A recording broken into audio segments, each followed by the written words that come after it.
Norman had that in mind for some reason. I mean that he he just knew about um, God, what's his name? Carol O'Connor. Carroll. He knew his work. Norman had a pretty clear mind for Archie because he was writing his father. As I said, Norman was in a period of just writing out his analysis in many ways.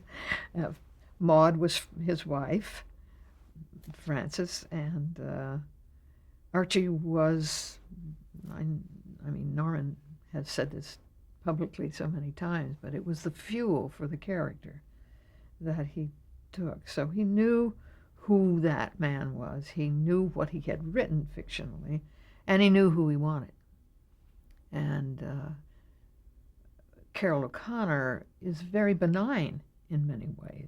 You know, that cherubic face, and but that acerbic kind of bilious nature that he spewed out, Norman just delighted in, and he found his milieu in this.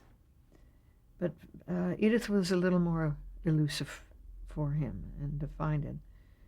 And an agent brought her to our attention. And it wasn't a direction I think Jean ever thought she was going to be taking.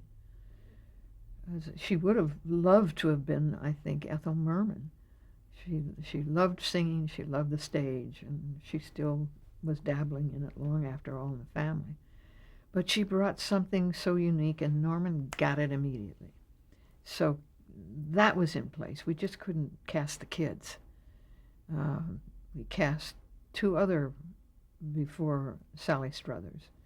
I think we cast someone before we got to Rob Reiner, and then he was in both other pilots. But it wasn't until we got that chemistry together, finally, for the show to work and then for it to stay on, because it was a huge departure in television. History tells you that. We didn't know we were making history at the time. Norman was hell-bent on making he was finding his voice.